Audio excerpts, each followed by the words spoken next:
All right. How you doing? This is Dave Scholler on Telling It Like It Is. Across the screen there, I got Dan Kelly, former Kings Park alum, 2014. How you doing there, Dan? Doing good. I'm doing good. I'm now a recurring guest on Telling It Like It Yes. Is, right? It's good to be back for my second time. So I got your text to do a quick mid-season recap and, Sure. jump right on, ready to roll. You got that Yankee hat on. I got my long struggling A's hat on right now. Yes. We got that going. It's my new hat. I got this on Amazon a couple weeks ago. You're at Fenway this past Now that we're weekend. 61 and 25, I'm buying a little extra merchandise this year. Oh, I could sure. flaunt it around the city a little bit more. Sure. Now, how was Fenway this weekend? It was great. It was honestly a really, really nice ballpark. The game we went to was the Saturday night game, which obviously was tough. They lost. We lost in extras, but I mean, it was a great game, like back and forth. Again, the atmosphere was electric. Red Sox fans weren't too harsh on us. Got like 8 guys in there wearing all Yankees gear. So sometimes that can get a little dicey, but they were good. We had some good fun. So yeah, it was a good trip. Well, now, can you see the standings on your screen there, Dan? Yeah, I'm looking at them. Yeah. So 61 and 25, like you mentioned, that's a 709 clip. Yep. Usually the goal in baseball, as a baseball historian, is only to play 600, but you're playing 709, which is absurd. Yeah. The run differential is 177, which is off the chart. The road record's even more impressive, though. 27 and 16 on the road is really rough. So did you ever think you'd be 61 and 25 at this point? I'd be lying to you if I told you it'd be the 709 clip. I felt good going into the year. Obviously, I thought the division would be tight between really the Yanks and Toronto, which you can see here that it's crazy. Toronto's falling off. I think then your A's beat them up a little bit, right? 2 out of 3. We took them 2 out of 3. Yeah. Matt Chapman still can't hit. Yeah. So I mean, it's obviously an unreal start especially when I'm watching Yankee games night in, night out. They put up some ridiculous stats on TV when you compare this start to, obviously the Yankees have a really storied franchise and they're putting up numbers like, hey, this, at some point pacing for the best team of all time in Yankees history across baseball, right? I think what was the Mariners 116? Yeah. Yeah. And I think as of Friday night, they were on pace for 170. Now I think it's 114. They're on pace for, but either way, I mean, they compare, there's some crazy stats out there. Again, the run differential is insane. It's been, a dream start to the year. And I know we'll talk about this. There's a lot of areas that they can improve, which is the scary part. Yeah. Right. Now, as a person who is a big member, a member of that Mariners team and that won 116 games, I have to say, I was not shocked that they did not win at all. I saw them 19 times that year as an A's fan because the A's won the wild card that year. Yeah. And the Yankees beat the A's and that with the Jeter flip series, and then they beat the Mariners. But that Mariner team really overachieved. They weren't as good as the Yankees. I knew it all year. I was not worried about that Mariner team. That was Ichiro's rookie year. Yeah. And I remember the first night of the season we played them, and Ichiro threw out Terrence Long on a throw from right field to third base. I was like, oh boy, this guy's amazing. Yeah. But that team overachieved. That team did not have the near power the Yankees had. They didn't have the pitching the Yankees had. They just had a year where everything went right. And I kept saying, and the Yankees beat them 4-1 in the series. I mean, they just killed me. And, so which brings me to one of my talking points here tonight is having this kind of record making extra pressure when October rolls around. Yeah. It's funny you say that. It makes me think of, I think it was like the 96 Bulls. They had the expression like, no ring don't mean a thing or something like that. Doesn't mean a thing without the ring. Right. Yep. Right. Which I think that's certainly true. Whenever you have a great season like this, obviously you need to cap it off with the championship. Sure. But I would say that, I mean, again, I'm not in the clubhouse, but I would think that this doesn't add too much added pressure to the Yanks because that's basically our motto every single year, right? Yeah. Like and we talk about the crazy fan base, like it's always championship or bust, right? We go to Game 7 of the ALCS and it's nothing. It can, a lot of fan bases would sign up for that, would love that run. And we always have that pressure of, hey, it's got to be a championship season or that's a failure, right? So, I mean, I think that especially, I mean, what I've noticed too, which has been really fun to watch with this team is just the overall chemistry. Like you got some glue guys in there with Judge and Rizzo, and it seems like they keep it pretty light and they just focus. That's all they say. Aaron Boone as well. It's just day in and day out. They're kind of just focused on, okay, hope we play the Reds tomorrow at 7. That's all we're focused on, one game at a time. So I'm not really concerned with that at all. I'm more concerned with a couple other things with the roster construction right now, which I think has to be addressed at the deadline. Sure. But yeah, I mean, again, I don't think that the pressure would be something that would be, something that would hinder the Yankees in the playoffs. Yeah, I think the other part of that is I have a lot of Yankee fans that work in the faculty room and just listening to the fan all the time. I just feel like if you ever lost game one of the first series you had, I think fans would be jumping off the bridge. It's like, you're an athlete and you competed Yeah. at a good level. So for you, like, I think you understand it.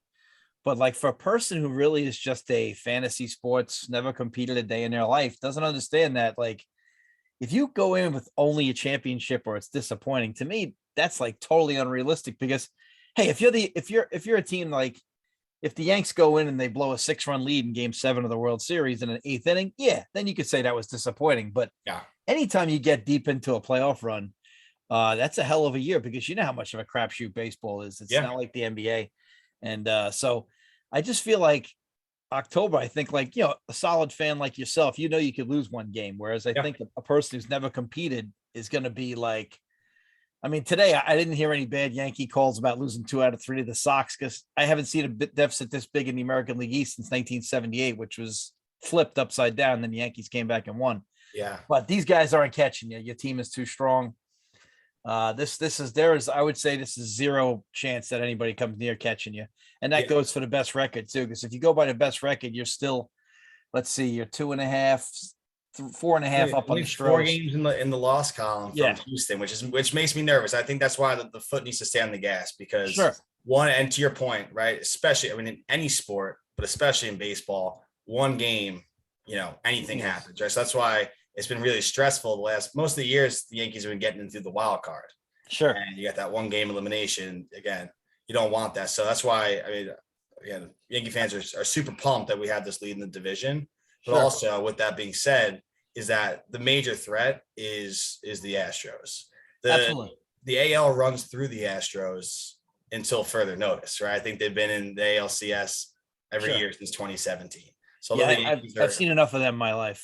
Yeah, I'm sure. Yeah. So, although that the Yankees are ahead of them in the standings right now, it's still until you beat them, that's the team to beat in the AL. Yeah. Right. So with that being said, we've had some heartbreaking losses where 2017, we lost game 7 of the ALCS at Houston. Sure. And 2019, game 6 ALCS at Houston. Yeah. So, and we always have those series, especially 2017, Astros won all 4 of their home games. Yankees won all 3 of theirs. Yep. So we need to be able to make sure we can lock down the 1 seed. And if we do have that ALCS against Houston, game 6 and 7 is in the Bronx. And I'm out there in the bleachers and we're getting after it out there. So it's going to be big. Well, the playoff format, as we know this year, we get 6 teams in. So we get, I think there's 2 teams get a bye. Obviously, you and the Astros are going to get that bye because the Red Sox are at 547. So I guess one division winner still has to play in that first round. I think that's the format. I'm not sure. Yes. That's it. Yep. Best out of 3 for a division winner, and that's going to be Minnesota because that division's trash. So, but what the amazing thing is, I know we should never say this on a Yankee talk, but the Orioles have really surprised me that they're only 1 game under 500.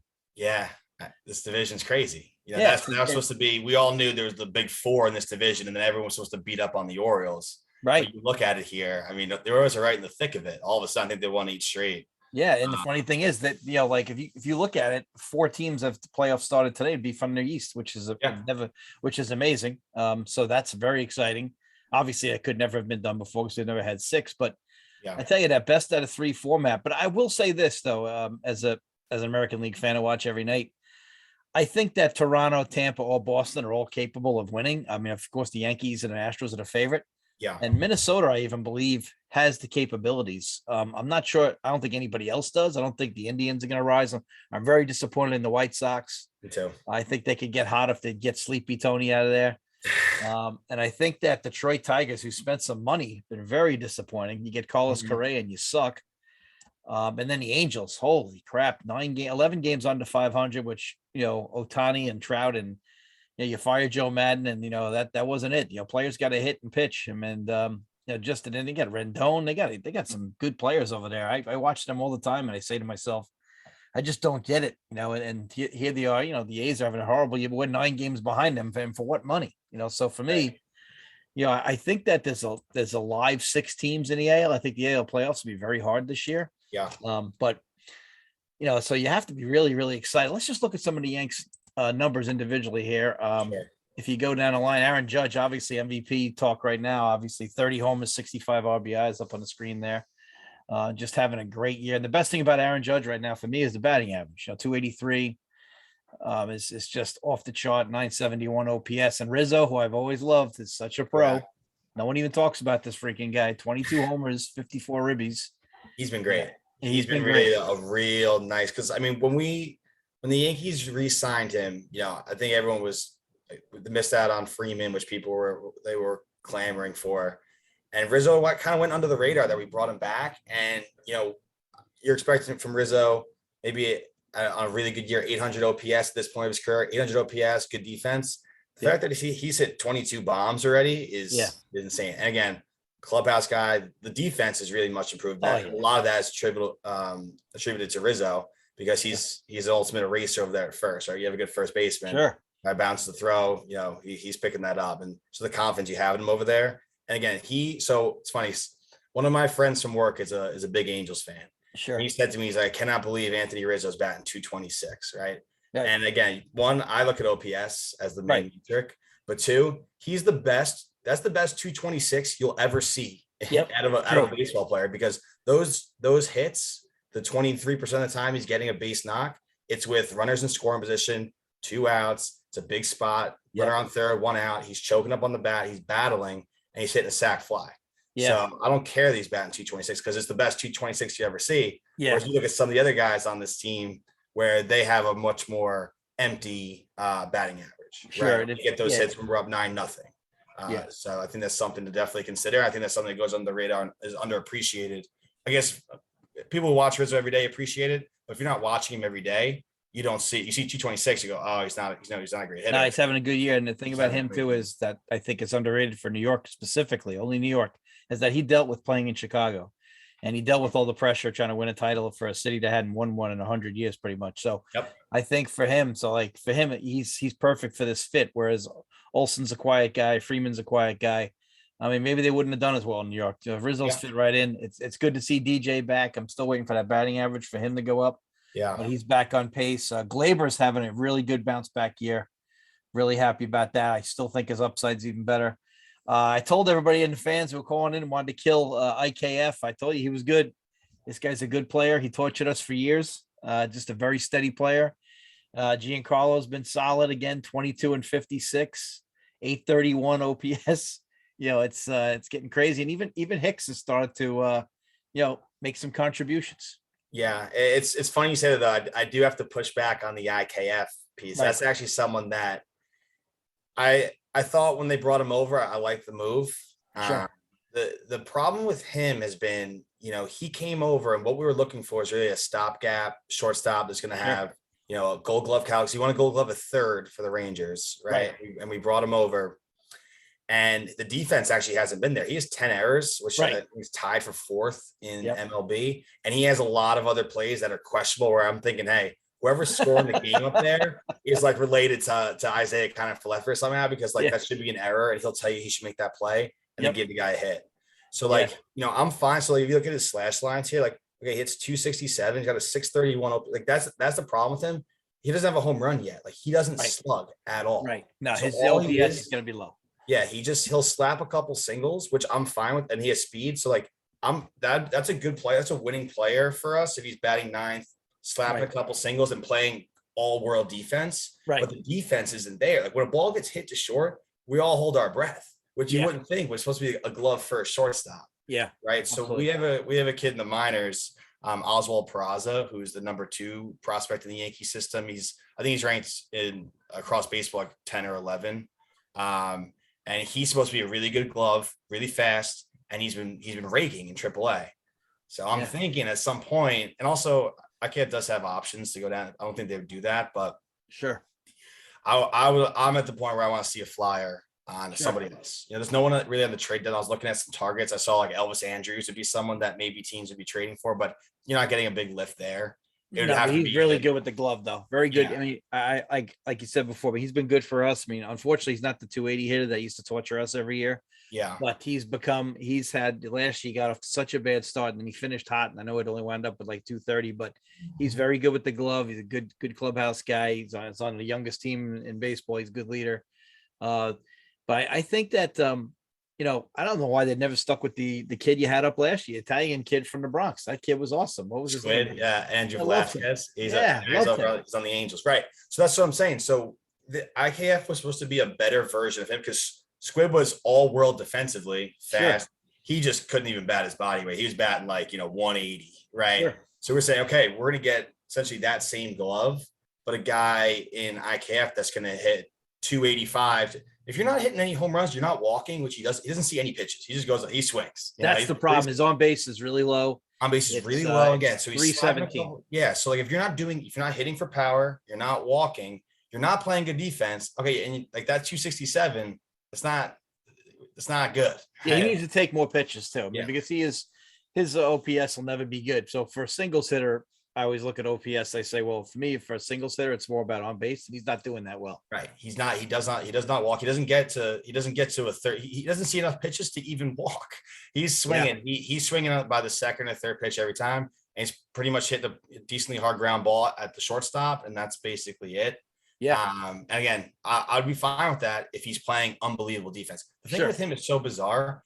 Like you can flip on a game and you say, wow, this guy's an amazing glove, because against the Red Sox, the game I was at, he's making diving plays all over. He makes he's one of those guys, hard plays. He doesn't have to think about it. He makes them on instinct. Sure. But if you hit just a routine ground ball to him and he has time to think about it, there's got to be a confidence issue there or something. Because you'll see he kind of double hitches with the glove, and it's just he doesn't look natural over there, which is just bizarre when you're supposed to be your glove for a shortstop, right? Sure. So that's where I don't know what the solution is. I want to take a look at Peraza. Sure. I don't know if Cashman has the guts to do it, because it's especially you're rolling the dice on a rookie then in a championship year, but he might be a spark guy too. Yeah, well, around baseball right now, the rookies have provided sparks. Look at the Braves. I mean, look at the Astros. I mean, these teams are doing well with rookie shortstops. The funny thing is, Josh Donaldson, my boy there, I love him. He's done well. Yeah. Joey Gallo, the fans just want to kill him. I don't even want to talk about Joey Gallo. He's brutal. But I have to say, Trevino is very underrated. 7 homers, hitting 261 for a catcher. Yep. That's pretty solid. I mean, and I love Higgy. I always loved him defensively. But one thing I wanted to bring up here, 2 things actually. Yeah. Is I think the subtraction of Sanchez has just given this team like a lift, because I don't know if you remember this, all the practices you're at. If you have a guy who's like has that dog mentality, not the good dog, like the lazy dog mentality, it brings down a whole practice. It can bring down a whole game. Yep. And it's just this malaise. And as a coach for 33 years, you can feel when that happens. And I've had 1 or 2 teams in my life where you're fighting that, and you can usually trace it back to 1 or 2 guys. I swear to God, this team just feels more up in the absence of this guy. Now that could be my imagination, but they feel like they're really locked in a lot more, just because there's none of that negative vibe, that negative body language. I think you're right. And I mean, again, Gary was a homegrown guy, so I do have a soft place in my heart for him. Sure. But I think it was good for both parties. He needed a fresh start. And he's kind of doing the same. He's kind of having the same career. Yeah. Over in Minnesota, he's batting 225. He's going to hit a couple home runs. Not play good defense. So we got I mean, Trevino's been an absolute hidden gem. Where we brought him over as, hey, we're going to just go to the opposite of Gary, and we're going to get all world gloves at catcher, and he's amazing, like pitch frame, he's stealing strikes. I think the pitching staff they love throwing to both Trevino, sure. And Iggy, so I think it gives them a lift too. And then the fact that we have that the fact that he's actually hitting, like he made the All-Star team. Yeah, and he's hitting 261, 7. Like, I mean, you couldn't have wished for a better first half from that guy, and he's been great. Again, a clubhouse guy, clutch hitter too. He has a couple walk-offs for the Yankees. Sure. So yes, it's definitely been a nice improvement. The guy that I crave. I've been wanting your guy there who's on the bench for 2 years. I tell my Yankee fans at work every day, I'm waiting for Andujar to come to Oakland. I've been waiting for this guy for 3 years. Yeah. He'd bat third for us. I mean, we need to put him right. I mean, we'll give you that. We got 3 or 4 really good pitchers right now. I can't believe we still have them. Yeah. Which we'll talk about. Yeah. I think he'll be on the move because he deserves a shot. I He mean, deserves a shot. I would love to have him. He'd be perfect for us. We need young guys who are not highly paid right now, and he can really play. I mean, he really should have been rookie of the year if you take out Otani that time. yep. So Otani was already a pro. Yeah, But he great. he's a stud. I would love to get my hands on him. But looking at the pitcher numbers, your staff has been great. Mm-hmm. I'm very happy that Severino's been healthy. That's my favorite part of the Yankees. I hate to see a guy with that kind of stuff be injured. Yeah. So he's been solid 5-3 with a 3.1 ERA, which is really solid, and he's throwing well. I mean, he's got a lot. He got 94 Ks and 84 innings. That's been great. The fact that he's, knock on wood here, but he's stayed healthy. And I mean, he's the guy where it's like we forget this guy was an ace of his staff. He's an equalizer. Yeah, and he battles too. Like you want him pitching in a big game. Yep, me too. I love Louis. Yeah, he's been great. He's a good competitor. He's getting better too. I think his first couple starts were a little bit rough because he pitched 10 innings over the last 2 seasons, and he's really starting to find his form. Sure. Cole's been good. Cole's been Cole, where he's just funny. He'll give you 4 straight absolute ace starts. He'll go 7 innings, shutout ball, and then he has like 1 blow up start, which is just a little like puzzling thing. But like, hey, he's still obviously a elite pitcher. Would love to see him have one of those starts because he pitched Thursday night in Boston, and then he left 5 earned through 5, or so he seems to be missing that last piece. But again, I'm not going to complain about a guy who, again, basically 3-4 starts in a row, he'll give you 7 scoreless, and you're going to win those games. So that's been good. Yeah, Monty, again, he battles. Tyone started the season out amazing. He's kind of regressed. He's actually the one kind of concern right now. I think he'll be fine.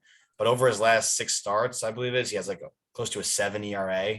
So he's been getting beat up. He got beat up last night too. So probably actually got worse than that. Sure. And then Nestor's been a great story. Oh, Nestor's unbelievable. Yeah.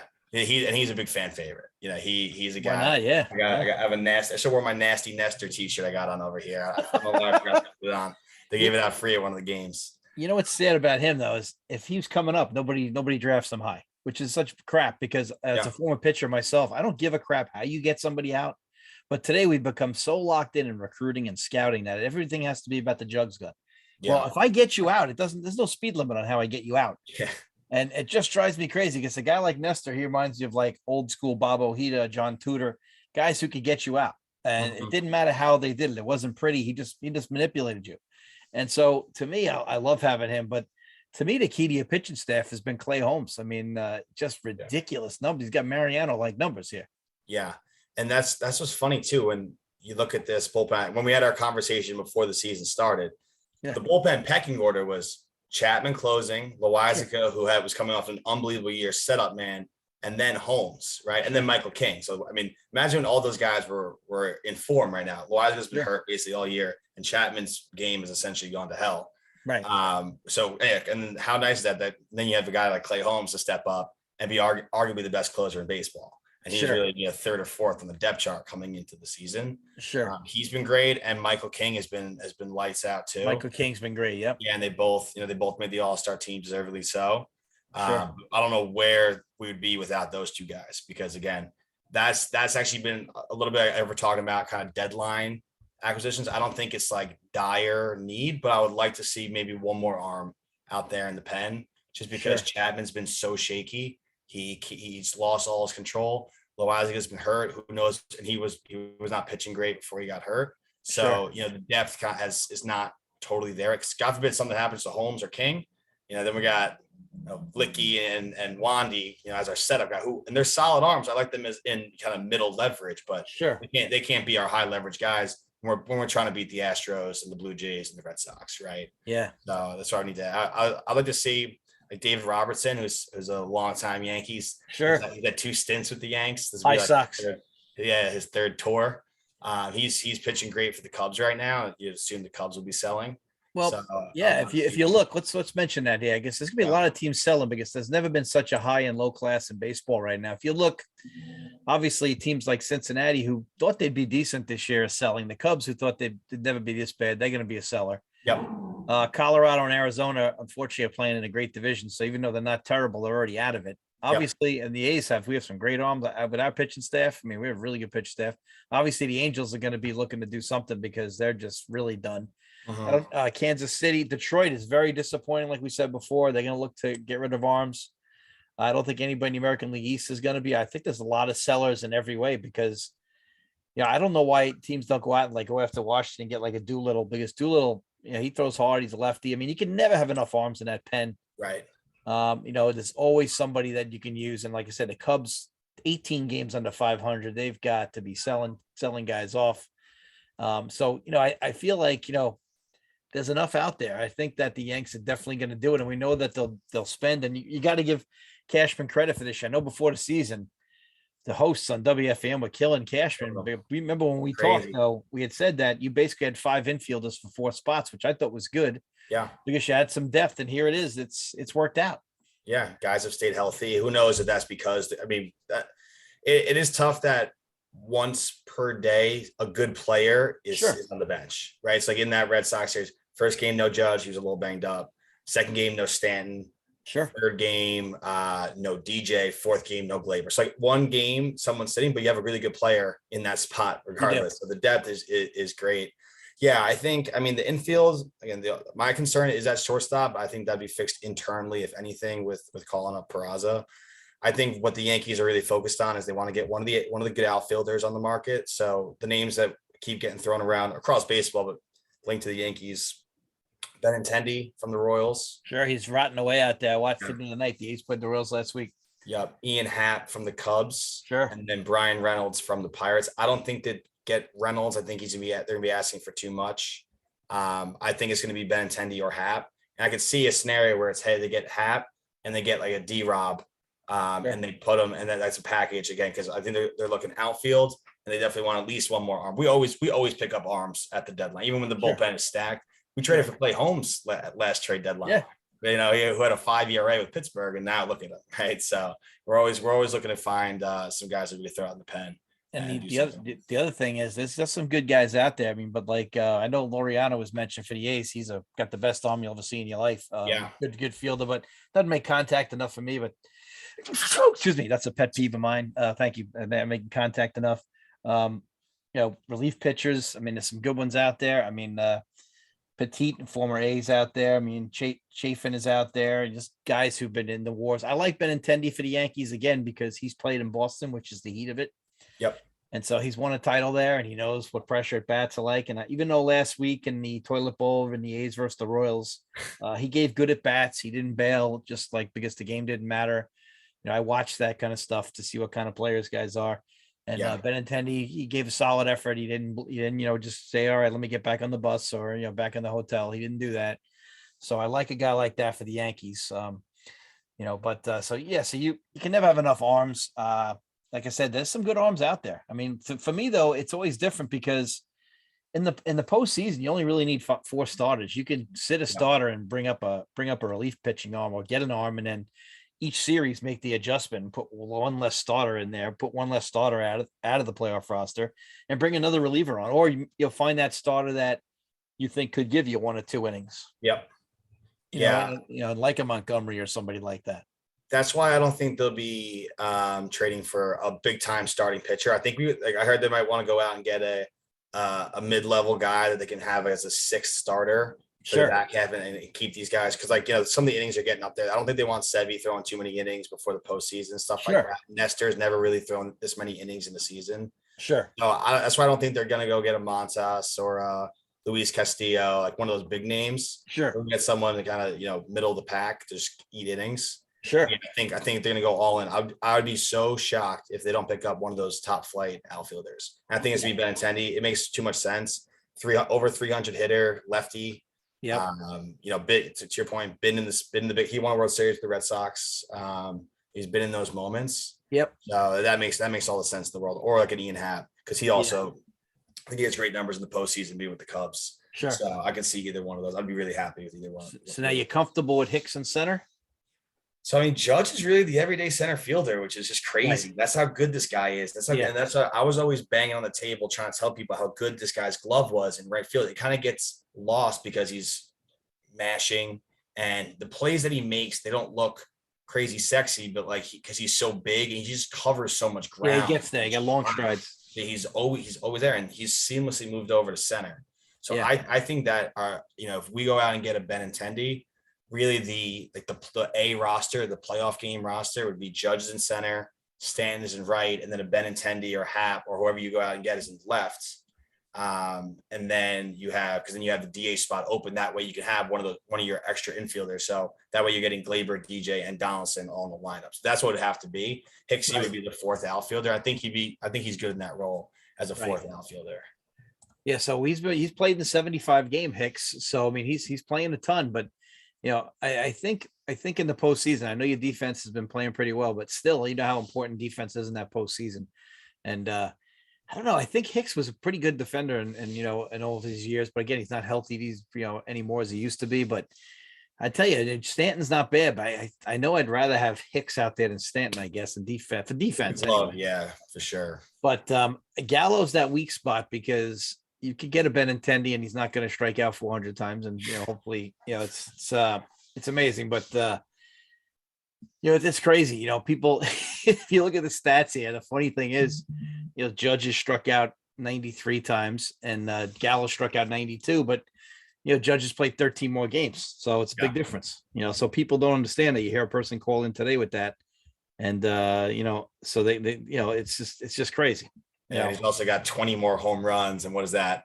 Another 44 RBIs. So he's allowed to strike out a couple times. Sure. But that's the thing. So Hicks was always, his glove was unreal for a while. I think with this injury, he's lost a step, and the arm strength has hindered a little bit. Right. Or even to the point where, this is the Yankees saying it. They're showing it with their actions. A lot of times, Hicks and Judge are both starting, and they have Hicks starting in left and Judge in center. So they're telling you, we think Judge is a better center fielder. He is right now. That's why I think I see Hicks definitely has a role as the fourth outfitter, where again, we're up in the seventh inning in a playoff game. He's coming in for Stan. Yeah. He'll go in for Stan, and then as a defensive replacement. Sure. So yeah, I think that's where he fits in. Now, if you still have Andujar, you comfortable with him defensively out there or no? He's fine. Since he's moved to left, he's solid. I've never seen him really make a terrible play out there, but he's just not going to be like, a plus defender. He's more in there for his bat. And I'm a big Andujar guy as well. I would love to see him up there, especially because whenever he does get a chance, he's always, again, numbers don't look great, but he's hitting with runners and scoring. Like it's, again, I see when you watch, I feel like when you watch the team night in, night out, you see the guys who have kind of the empty stats, and you see the guys who have the meaningful stats. Sure. He comes up for a doubleheader, and he comes up with a guy on second and 2 outs, and he gets a base knock. Sure. Right. And like that's where some other guys will see. Oh, one of the persons that we have to talk about too is Matt Carpenter. Unbelievable numbers. Unbelievable, this story. They can make a movie about this guy's story this year. Just can't find a spot for him right now. There's too many good players on this team. So he's basically taken the Gallo spot. I mean, he's starting every day. Whether it's that they actually started putting him in left and right, DHing. So because all of this guy has done, look at his numbers. Yeah. All he's done is absolutely hits. You got to find a way to get him in the lineup until he stops hitting. Yeah, absolutely. He knows this guy with such a pedigree in St. Louis. I think his game, he lost his swing for like 2 years, right? Sure. So he was journeyman around, going to different in pressure situations too in St. Louis. High pressure, yeah. He's always been a clutch hitter, great hitter, and that he's the opposite of what I was talking about with IKF. He's actually averaging, I saw a stat, he's averaging seeing the most pitches per AB. He doesn't have enough at bats to qualify yet. Sure. But when he does, right now he's seeing 4.75 pitches per AB. So he's always deep in the count. He's making the pitcher work, and he's still getting a good result out of the at bat. Sure. He's been great. He's unbelievable, really. Now let me turn the page to you feel any of your guys got an all-star snub? The one guy would be Rizzo. Okay. Right? But at the same time, the Yankees had 6 all-stars, which is it's a lot. Like, it's tough to be like, oh, this guy got snubbed. Whereas I saw some guys across the league that really got snubs. I saw like Rodon for the Giants. Right. And Dylan Cease got snubbed bad. Like his numbers are incredible. Right. So like there's nobody that I'd be like really complaining about. I would like to see Rizzo get there because again, he's a really impactful player on the Yes, best team he's in baseball. such a pro. Yeah, and he has 22 home runs, 850 OPS, Gold Glove defense. But I guess Vladdy Jr. Sure. Is the starter. And I didn't even see who the backup is. But I voted for him, but I'm not gonna lose my mind over the fact that he didn't get He'd it. probably rather go on vacation anyway for a couple Yeah, of he days. could use the time to decompress a little bit. Now, another question here. In the playoffs, besides the Astros, obviously, Astros and the Yankees are, obviously fear each other. But is there any of those other four teams, whether it be the Twins, the Rays, the Red Sox, or the Jays, that would scare you the most? I'll put them in order. So I'll start from least scared Okay. to most scared. Twins, not at all. Yeah, I know you the guys own Twins are a them. good team. They can hit, but we absolutely own them, even when they've Yes, you had do. their teams. It's just they don't want to see us. It's just No. at this point, it's a mental thing. I think. Yes, Like, it they is. have Correa. They have some good players, and they got our guys, Urshela and Gary. Right. But I mean, I'm not concerned anyone from the AL Central in the slightest. Rays have just been they've been so banged up this year that it's tough to really get a good look at them. Like the fact that they're still above 500 with all their injuries says something about them. Sure. Again, they don't really scare me much. I don't want to sound disrespectful. I don't want to sound like I'm overconfident here. But Sure. realistically, the Red Sox I could see maybe because they can really hit. But Right.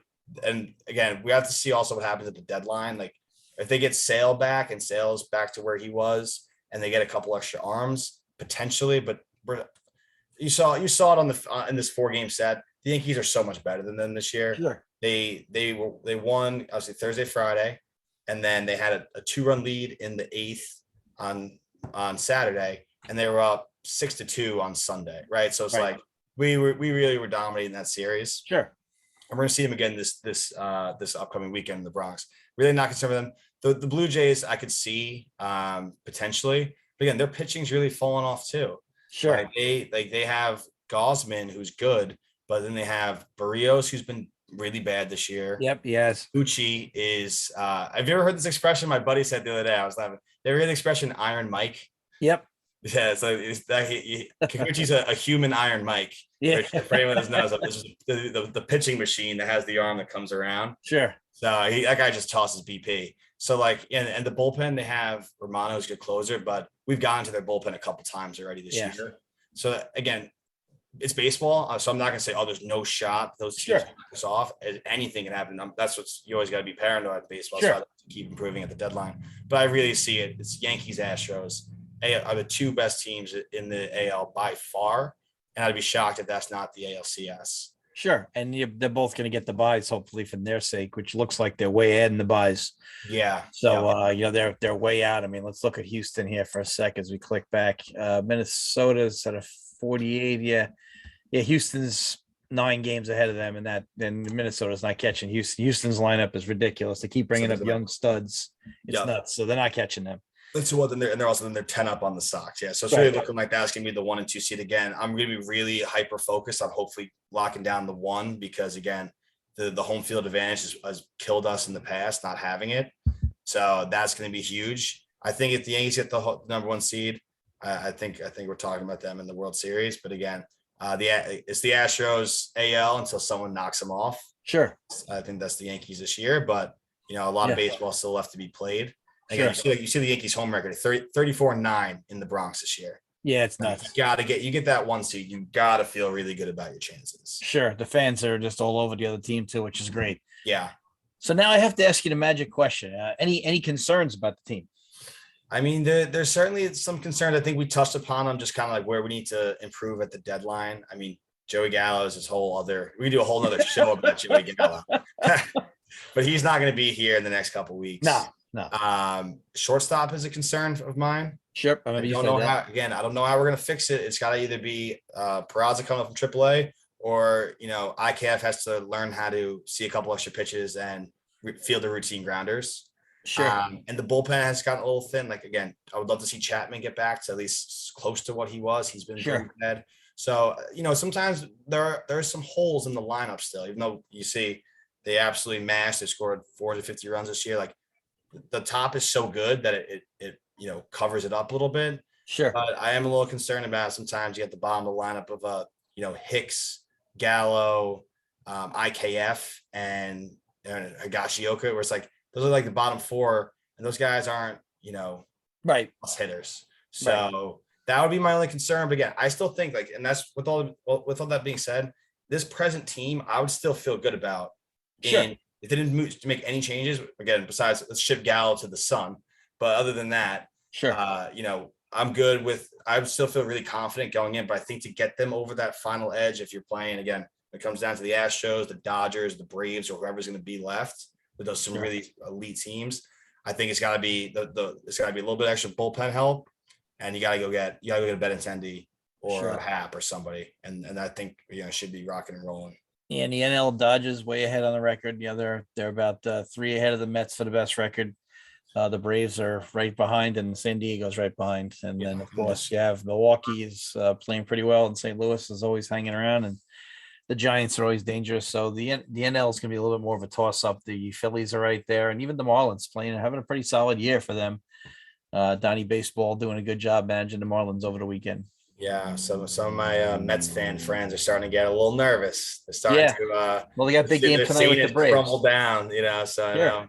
You did a Mets podcast right before this, right? Well, my buddy had trouble signing on, so I'm going to go over his two times now. He's had trouble signing on, so I got to go over his crib this weekend and do a podcast on that. He's having trouble handling the Zoom thing. So convenient. He's having trouble handling once that 10-game league goes down to 1.5. The Met fans are ready to go off the bridge. Yeah. They have a big series right now. He's a solid fan. He's not one of those crazy ones because he knows you're not gonna. It's so funny. I never forget growing up listening to the Met broadcast, and they had Ralph Kiner on there, and he used to always say, "You guys, the worst teams of all time, no matter what, win only a third of their games." He's like, the best teams of all time still lose a third of their games. So no matter what, you're going to be assumed, 54 and 54. It's what you do in the other 54 that make the difference. Yeah. And that's what fans don't realize is that you're going to lose at least 54, most likely, unless you're like this year's Yankees, and you're going to win almost 54 unless you're this year's A's. Yeah. So those are very few teams that don't go in that realm. So the thing is, about 99.999% of the teams in Major League Baseball history have won at least 54 and lost at least 54. So again, that shows you that middle 54 are, just so essential in one-run games and things of that nature. But fans are just, fans are fans. That's the word is fanatic. Right. So, it's just, they just don't, I don't think they understand it all. But the Yanks are, they're off to that great start. But I have to say that I'm not hoping for this because I like when the Yanks and the Mets are good. But I have to say, if it came to October and the Yanks are down 1-0, hearing the fans that next morning on the radio, I might take off work just to hear them. Because the fans are just so crazy. I know. Even now, when you look at this record, when they lose one game, I open up Twitter or if I catch something on the fan, and you have people saying, "Oh, this team's doesn't have what it takes." Come on, man. What else can you ask for out of this team right now? It's right? So Again, they're winning 70% of their games, and they're going to get better. Yeah. Because at this point, what else can you ask for? You should only be excited. I'm with you. But I do think that's going to add when your original question about the pressure. I think when you have a historic season like that, if you do go down 1-0, 2-0, especially to the Astros in the ALCS, it's going to get dicey, but I don't think that's going to affect the play on the field. I think it's just sometimes, fans. Yeah, it's just scary though, because and I know from being around it forever, if you win 2 of every 3 games in anything, you're really good. Yeah. So if you're 2-1, doesn't sound sexy. We all rather be 3-0, but if you're 2-1, 4-2, 8-4, you're doing a hell of a job. Absolutely. And so they're not even doing that. They're doing 70%, almost 71%. So that's just ridiculous. And also just I'll just share a couple of quick stats that I just love about this Yankees team, which I saw through I don't know if you know John Boy Media, but they're big Yankees guys. They put out some good stats. So my favorite stat about this team is that they have the most come from behind wins. Yes. They have the least blown saves or come from behind losses, essentially, right? So that means if you flip on a Yankee game, it's over. If they're losing, it's the least safe lead in baseball. They're most likely to come back. And if the Yankees are winning, it's the safest lead in baseball. Well, I can vouch for that. We had a lead on you guys a couple of times. Came back. We're up 5-1. And I'm like, This ain't over. Nope. It's a resilient group, and it's so fun to watch. I mean, you got that run differential. It's so fun to watch. That's why I can't relate to fans that are like that still are really on this, complaining about this team. We're all going to complain about the pieces here and there. Like, I want to upgrade a shortstop. I want to upgrade corner outfield. Yeah, they want the Hall of Fame out of every position. Right. But that's the scary thing. The social media. I'm on the A's fans sites. These fans are awful. I mean, like, that's the worst part of social media. You just realize how, I hate to say, for lack of a better word, how stupid some of these people are. Like, how can you bitch about a 709 winning percentage? No. So, like, people go crazy. Like, and it's so funny because people are like, oh, well, this team gets into the first round. Yeah, you could lose. The other team's getting paid too. And that's the part that, if you've ever coached your whole life, you just know, like, this is not that easy. Like, you got to win the games, but the other team gets paid. They want to win. It's very hard. And like, people to complain about this Yankee team, they're having a joyous run right here. You should enjoy it. Yep. Totally agree. But all right, Dan. So any final thoughts before we let you go here at the 86 game mark? No, I think we covered most of it. Again, I'm really looking forward to what's going to happen at the deadline. I'm really curious. That's a really fun part of the year for really any baseball fan. Sure. Is being able to see, because there's going to be some big moves being made, whether it's the Yankees making them, whether, again, you look at the other 3, potentially even 4 teams in the AL East that are right neck and neck, and they're going to want to make some moves. So I'm really curious to see what's going to happen. I said it's been an unbelievable start. Let's hope they can continue. Even you play 600 ball from here on out. You're going to be, you should be talking about the 1 seed. The division will be locked up. Sure. Right. So I'm really looking forward. Again, then nothing beats playoff baseball. No, playoff baseball is awesome. Yeah. The games just take too long because they put them on at 8:30, but it's so much excitement. And the good news is hopefully the 2 local teams will be in, and it's a fun year. And for me, it's no pressure October. Right. Because I know my squad ain't going. Yeah. Hopefully he'll pick up some good young pieces. Oh, we have. But you know what? Here's the funny part about the A's. This is the only part that pisses me off this year. Like I told you before, I just want them to be honest about their move. That's 1. And 2, we have guys up who are playing really well, but to keep control of them longer, we send them back down. Now that pisses me off. Yeah. Again, that shows the fans that you don't give a crap, and that's very disheartening. So we bring up a guy, he throws 3 or 4 good starts, we send him down. It's all bull crap. Yeah. He doesn't have a medical issue. It's crap. We send him down so we can keep control, and you break those fine line rules about control and starts and things of that nature. And it just drives you crazy. But I think at the deadline, the deadline, we're going to be selling a lot. We got some really good pitchers. Blackburn's good. Montas is good. We got some good relievers. So I'm hoping at the deadline we're acting. We pick up some more guys. Like the other day, we gave away the kid we picked up, from the Rays, and then not from the Rays, a guy we picked up from the Braves, and we gave him right back. So to the Rays. So Betancourt, very good player. So we've already got back something for what we invested in the offseason. So we're happy about that.